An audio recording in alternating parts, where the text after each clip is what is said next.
공감이 잘 되는 사람들을 보통 사람들이 감정이 열려 있어서 잘 되네? 아닙니다. 저는 언제나 말씀드려요. 공감 대화는 이성적인 사람이 훨씬 더 잘합니다. 이성적으로, 논리적으로 생각해 봤을 때 모든 사람은 상황에 따라 느끼는 게 다른 게 논리적이고 이성적인 거니까 나는 그 상황에 그 느낌을 느끼는 게 이해가 안 되는데 너는 나랑 다르니까 그래, 다른 느낌이 있을 수 있지. 이게 논리적으로 이해가 돼야 돼요. 그다음에 또 이런 내용들은 오늘 친구 민주랑 놀려고 했는데 근데 피아노 수업이 있네. 오늘 민주랑 못 놀아. 짜증나.라고 얘기할 때 우린 또 어떻게 반응합니까? 어떻게 반응하시겠어요? 지금 떠오르는 반응을 알아차리십시오. 나는 이럴 때 어떻게 반응하나? 내 감정이 다를 때마다 이 반응이 또 달라지죠. 내가 마음에 에너지가 좀 있고 평화롭고 이러면 하는 말이 있고요. 내 마음이 지치고 답답하고 힘든 일이 있었을 때 아이의 이런 반응을 보면 나의 반응이 또 달라집니다. 이런 반응들 많이 하죠. 괜찮아. 다음에 놀면 되지. 혹은 피아노 수업이 중요하잖아. 피아노 수업 가야지. 라고 얘기하거나. 근데 그럴 때면 내가 울면 또 이렇게 얘기하는 사람도 있어요. 왜 그걸 네가 몰라가지고 계획을 잡고 그랬어. 네 탓이지. 계획을 잘 봤어야지. 이렇게 계속 3층으로 얘기하는 두뇌의 3층 전두엽으로 판단하고 계획하고 자꾸 이성적으로 옳고 그름을 따지고 순서를 잡아주고 조언하고 판단하고 이게 느껴지시죠. 근데 지금은 감정의 뇌가 열린 때잖아요. 기름은 기름에 녹으니까 기름으로 녹여주셔야 됩니다. 그래야 빨리 녹습니다. 그게 심리치료실이 하는 일이에요. 그랬을 때 운다고 뭐가 해결돼? 이것도 판단이죠. 이성적인 판단이죠.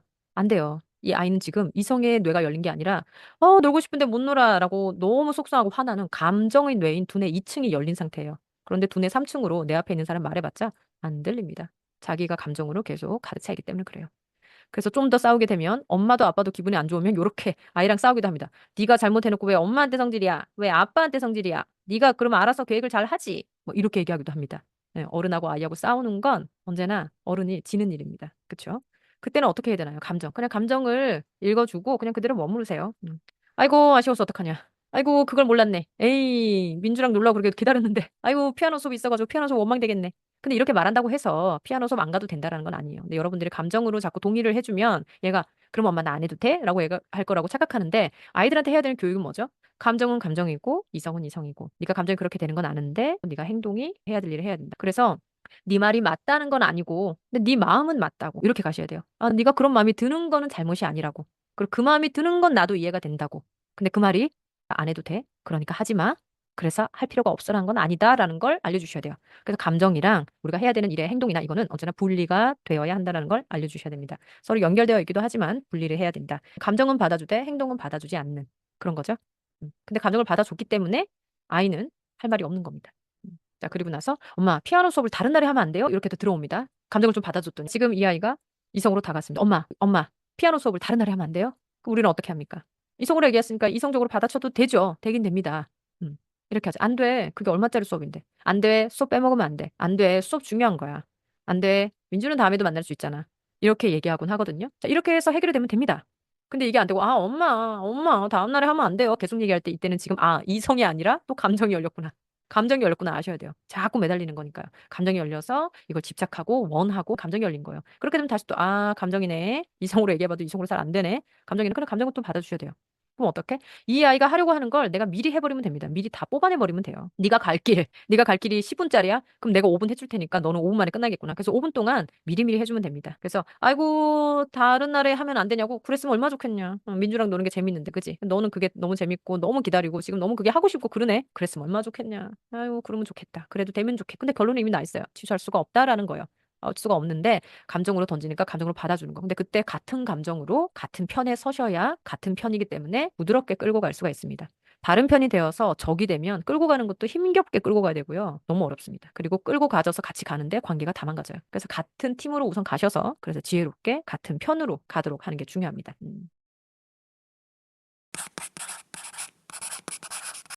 그다음에 또 이런 것도 있죠. 주말에 아침에 같이 놀기로 이제 아빠가 약속을 했어요. 언제나 바쁜 아빠인데 근데 갑자기 회사에 급한 일이 생겨서 가셔야 하네요. 근데 이제 아이는 자고 있었어요. 그 아침에 놀기로 했는데. 그래서 이제 그냥 얘기 못 하고 간 거죠. 갔다 왔더니 아이가 화가 났습니다. 그래서 아빠한테 화를 내고 막 울고 서운하다 그러고 안 지킨 거짓말쟁이라 그러고 막 이러고 있어요. 근데 우린 이유가 있잖아요. 네가 자고 있어서 말을 못 했다. 급한 일이라서 그랬다. 근데 이렇게 늦게라도 왔지 않냐? 지금 늦은 오후 4시인데 그래도 놀러 가자. 근데 안 한다고 난리가 났어요. 그죠?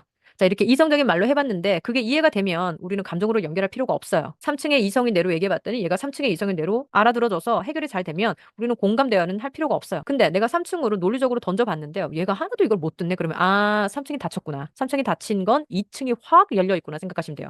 그럼 2층의 감정의 뇌로 감정으로 접근하셔서 연결되셔야 됩니다. 얘가 계속 울고 이제 난리가 나서 이제 표가 확 났어요. 진짜 감정이 확 열렸네. 이렇게 되면 어떻게 됩니까? 이때 지금부터 놀면 되지. 뭐가 문제야? 뭐 이렇게 윽박 질러서 혹은 너 그렇게 울면 나 지금부터도 안 논다. 또 협박. 그리고 그만 울어. 안 그러면 나 회사 다시 간다. 또 협박. 그리고 또 이런 얘기도 하죠. 내가 회사를 가니까 네가 놀 때 장난감 그거를 살 수 있는 거야. 그래서 간 거잖아. 또 이렇게 설명을 논리적으로 한다고 해봤는데 도움이 안 되죠. 그리고 또 이렇게 돼봅니다. 장난감 안 사도 돼? 못 사도 돼? 또 이렇게 얘기해봐요. 근데 지금 이 감정에는 하나도 연결이 되어 있지 않아요. 그러니까 이런 모든 말들이 더 서운하거나 그리고 부당하다고 생각되고 이 모든 것들은 말도 안 되는 소리인데다가 협박이기도 합니다. 자, 그러면 감정으로 다가가려면 어떻게 되나요? 아이의 편으로 가셔야 된다고요. 아이의 편은 미리 가셔서 확 가셔가지고 아이가 던져낼 것 같은 모든 말들을 미리 다 뽑아내는 겁니다. 미리 뽑아내 버리는 거예요. 그게 공감의 대화입니다. 그래서 같은 감정에 머물러서 내가 그 감정이 뭔지 지금 알겠다는 거 계속 알려줘야 되는 거예요. 근데 내가 그 감정을 동의한다 안 한다 그건 중요하지 않아요. 그냥 이럴 수도 있겠다 이런 거겠네 상상하면서 이해하는 자세를 취하는 것이 공감적인 정서적 동물이 하는 행동이지 네가 얘기하는 걸 내가 완전히 알겠다. 그러면 알지 못하면 같은 편이 될 수 없다는 거잖아요. 그래서 공감이라는 거는 상상을 해보겠다는 의도가 있어야 되고요. 그리고 이해해보겠다는 의도가 있어야 되고 그래서 그렇게도 될 수 있긴 해. 상상하는 힘입니다. 공감이 잘 되는 사람들을 보통 사람들이 감정이 열려 있어서 잘 되네? 아닙니다. 저는 언제나 말씀드려요. 공감 대화는 이성적인 사람이 훨씬 더 잘합니다. 이성적으로, 논리적으로 생각해 봤을 때 모든 사람은 상황에 따라 느끼는 게 다른 게 논리적이고 이성적인 거니까 나는 그 상황에 그 느낌을 느끼는 게 이해가 안 되는데 너는 나랑 다르니까 그래 다른 느낌이 있을 수 있지. 이게 논리적으로 이해가 돼야 돼요. 그러면 그럴 수도 있겠다라는 이 공감적인 대화가 자세가 나오는 거거든요. 근데 오히려 감정이 좋게 열린 게 아니라 자기 감정에 사로잡힌 사람들이 언제나 나는 이해가 안 돼라고 얘기해요. 자기의 감정에 사로잡혔기 때문에 상대방의 상황을 상상할 수가 없는 겁니다. 상상이 안 되면 이해가 안 되는 거거든요. 그리고 상대방의 자세에 내가 상상이 안 된다는 건 내 감정이 창의적으로 여러 각도로 유연하지가 않다는 얘기예요. 그래서 결국 또 자기 감정이 잘 열린 사람이 아니라 자기 감정에 갇힌 사람, 닫혀버린 사람인 거죠.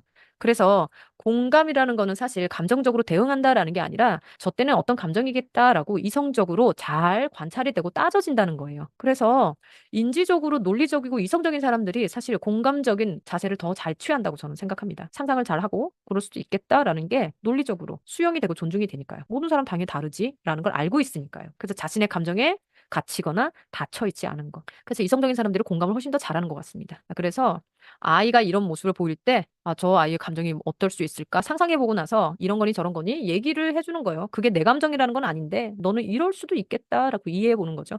아빠가 보고 싶어서 우는 거지? 아빠랑 논다고 엄청 기다렸는데, 그지? 근데 또 아빠는 말도 안 하고. 그래서 너 되게 아침에 속상하고 깜짝 놀라고 서럽고 아쉽고 그랬겠다. 회사는 왜 또 급한 일 있고 그러냐, 이런 날. 그지? 아이 편에 서는 거예요. 그치, 나도 안 가고 싶었는데, 나도 놀고 싶었는데, 갑자기 그래서 나도 좀, 너무 서운했거든. 근데 너도 그랬네? 이렇게 해서 이 상황을 같이 한탄을 좀 같이 하는 게 중요해요. 근데 아이가 우는 소리나 이런 표정을 보면 우리가 아무리 어른이라 하더라도 인간이기 때문에 그 표정을 보면 우리 마음속에서도 계속 이 불편함이 일어나죠.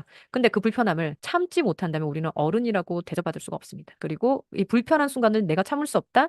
감정 조절을 할 수 없는 사람은요. 불편한 상황을 조금이라도 참아보거나 좀 더 오래 머물러 보거나 행동을 무조건 바로 하는 게 아니라 좀 멈춰보거나 이런 걸 할 줄 모르는 사람들은 감정 조절을 가르칠 수가 없습니다. 그래서 내가 가르치려면 내가 앞에 있는 사람에게 뭔가 하나 더 알려주려면 그 사람보다는 내가 이 힘이 더 있어야 돼요. 그래서 감정 조절은 확실한 정설입니다. 감정 조절을 할 수 없는 사람은 감정 조절을 가르칠 수 없다. 감정 조절이 안 되면 행동 조절도 안 돼요. 생각 조절은 뭐 언제나 할 수 있죠. 힘들 때도 생각은 할 수 있고 힘 안 들 때도 생각은 잘 되니까요.